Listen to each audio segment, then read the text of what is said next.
Bem, aqui propriamente dito, nós vamos começar com a disciplina, né? Esse texto aqui, esse conjunto de slides que vai passar, que tem o título de Materiais, Tecnologia e Inovação, ele resume mais ou menos qual é a abordagem que a gente vai fazer. Então, no decorrer desse material que eu vou passar toda a bibliografia que a gente vai usar na matéria que está disponível no plano de ensino.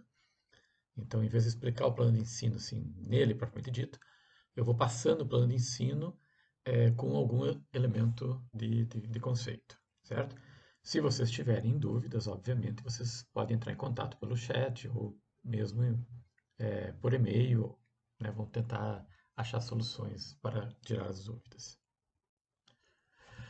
Bom, a classificação dos materiais ela aumenta em complexidade à medida que novos materiais são constantemente lançados no mercado. Isso é meio óbvio, né? Todo, todo dia, toda semana, os institutos de pesquisa pelo mundo todo estão ali testando novos compósitos, novas ligas metálicas, novos painéis de madeira transformada, enfim, né? Então, esses testes, eles evoluem até serem lançados no mercado. Então, aproximadamente, segundo os últimos levantamentos, nós temos hoje disponível mais de 10 mil materiais para serem usados, né? E esse número, obviamente, está sempre crescendo. É importante destacar que a escolha dos materiais é um momento crucial no projeto.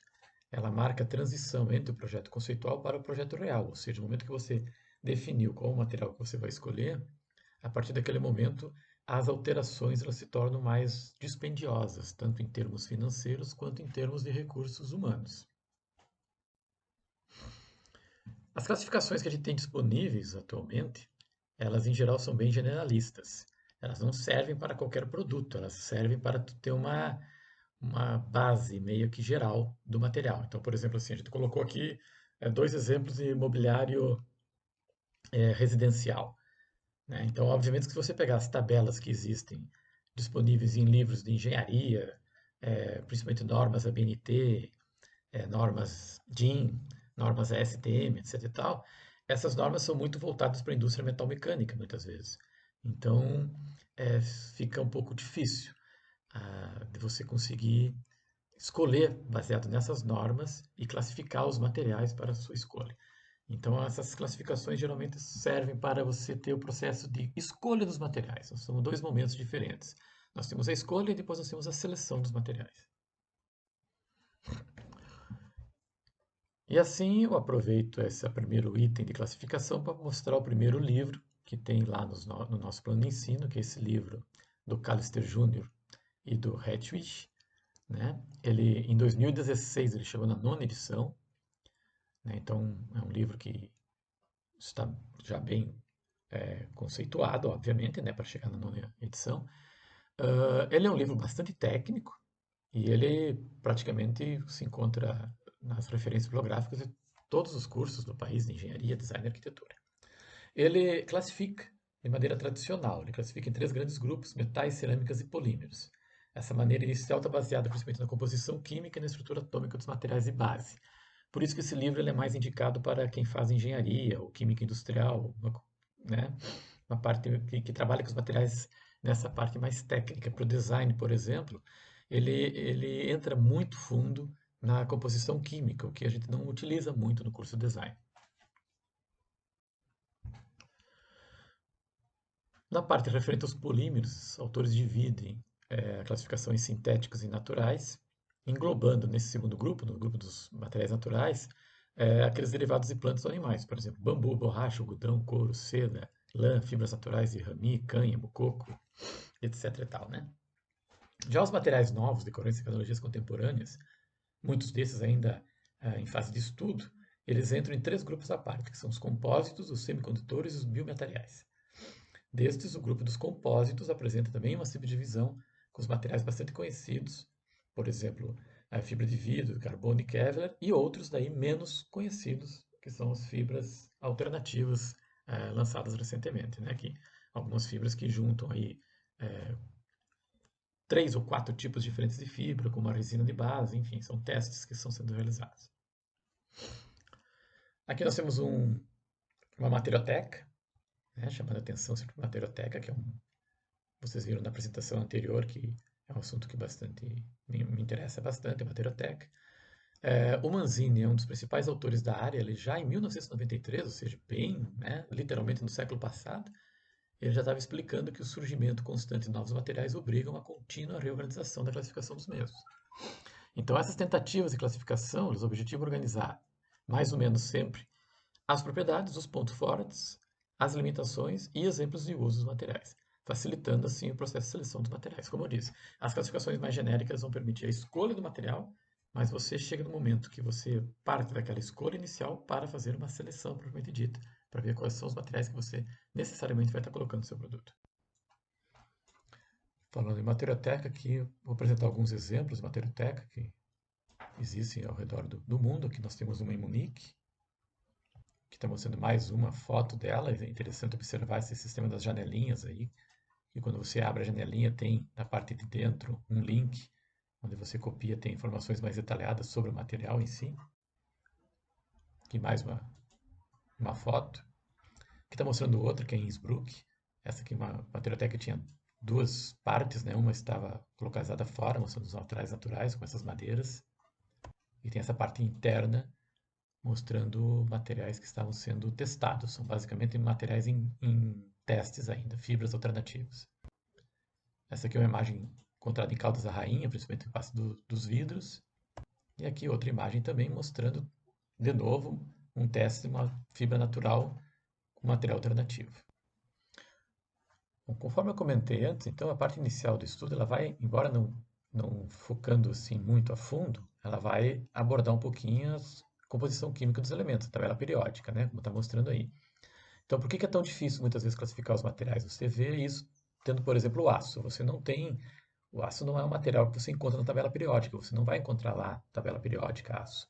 Você vai encontrar lá, né, o ferro e o carbono que junto misturados, né, digamos assim, eles formam uma liga metálica chamada aço.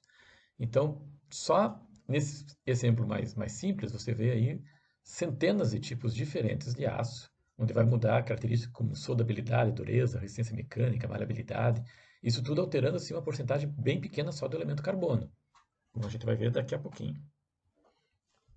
Ó, mostrando aqui, por exemplo, só nesse grupo chamado ácidos carbono.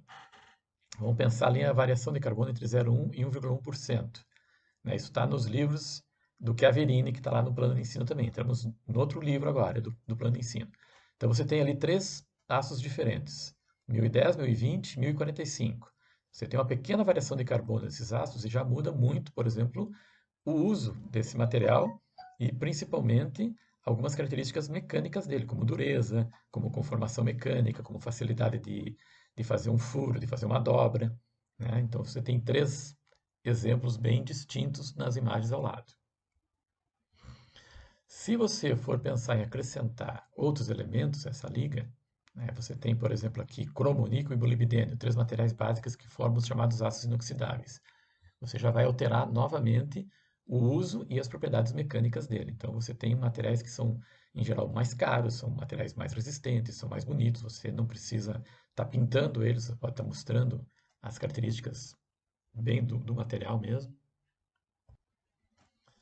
Então, além dos ácidos inoxidáveis, você vai ter também aí outros tipos de grupos diferentes, que vai ter a inclusão de nióbio, silício, potássio, alumínio e assim por diante. Isso só pensando em alguns materiais mais tradicionais. Em 2017, era estimado que existia mais de 300 novos tipos de aço sendo testados em institutos de pesquisa. E essa imagem mostra aqui um local onde vocês podem estar consultando, por exemplo, as novidades que esse site aqui, a Zoom.com. Então você vai ali, né, na lupinha, digita o nome do material que você quer e você vai encontrar um monte de informação nova sobre isso. Aqui comentando um pouquinho dos elementos da tabela periódica, então você tem vários elementos da tabela periódica que estão entre o número atômico 101 e 109, que você não tem ainda, não é possível ter uma aplicação industrial desses elementos. São elementos praticamente desconhecidos do grande público, né? Dúbnio, Seaborgio, Meitnério, são elementos que você não sabe exatamente como é que vai agir. E tem outros ainda do 110 ao 118 que só sabe que só descobrem eles através de elementos de cálculo. Eles só foram provados até agora por termos teóricos. É o caso do elemento copernício, por exemplo, número atômico 112, que teoricamente está mostrando aí ele é muito provável que ele seja metálico, líquido, de aspecto prateado e radioativo. Então, por exemplo, esses elementos eles são usados muitas vezes até no cinema, como está mostrando essa imagem aí, né? O Exterminador do Futuro, teoricamente, ele era constituído de uma liga de aço junto com esse elemento de cupernício, que permitia, por exemplo, dele ter aquelas características que vocês viram no filme. Essa imagem mostra o site da Materioteca. Aí eu coloquei em destaque a página inicial e também uma outra parte que tem vídeos desenvolvidos pelos próprios alunos da disciplina, onde eles colocam propriedades, características, pontos fortes e exemplos de uso de cada um dos materiais que está colocado ali. Então ele está disponível no site da UFSC, né? E tem uma relação com os projetos em design, pré-concepção, concepção e pós-concepção. No próximo slide eu vou mostrar as tabelas originadas disso. Então esse slide aqui mostra os 18 quadros que estão divididos na Materioteca, com uma classificação dos materiais que tem o objetivo de ser a mais genérica possível. O quadro 1 tem madeiras naturais e transformadas, o quadro 2 papéis, cartões e papelão, o quadro 3 metais ferrosos, né, que se dividem nos aços e ferros fundidos, o quadro 4 são as ligas em metais não ferrosos, bronze, latão, opaca, etc., né? Quadro 5 vem os materiais sintetizados pela técnica da metalurgia do pó, são as cerâmicas avançadas, principalmente. Quadro 6 tem os polímeros, a gente dividiu em commodities de engenharia e alto desempenho. Quadro 7 são as blendas. Quadro 8, adesivos. Quadro 9, cimentos, concretos e agregados. O 10, as cerâmicas comuns e os vidros. No 11, materiais naturais, gemas, pedras, couro, lã e outros. O 12 também tem materiais naturais, fibras naturais e ramices, sal, juta, coco, mas também tem as fibras artificiais, a gente dividiu ele como fibras. Quadro 13, borrachas naturais e sintéticas. 14, óleos e graxas. 15, tintas e vernizes. 16, materiais de nanotecnologia. 17, compósitos avançados. E o 18 são materiais que a gente não conseguiu incluir em nenhum dos quadros, né? Geralmente são materiais novos que estão surgindo agora. Aqui tem duas imagens mostrando fotos lá da materioteca, né? As imagens físicas. As amostras ali que estão colocadas ao lado correspondem a algumas de madeiras naturais e transformadas. Bom, complementando essa parte introdutória, né, os designers da atualidade eles procuram cada vez mais empregar materiais naturais, que é uma tendência que nós vamos ver ao longo da disciplina. A gente vai começar passando os materiais mais tradicionais e depois a gente vai dar um enfoque maior aos materiais ditos alternativos, digamos assim, né? Em materiais e processos 2, tem uma ênfase um pouco maior com esses materiais alternativos. O que seriam esses materiais? Temos aqui o bambu, mostrando aqui algumas imagens do bambu.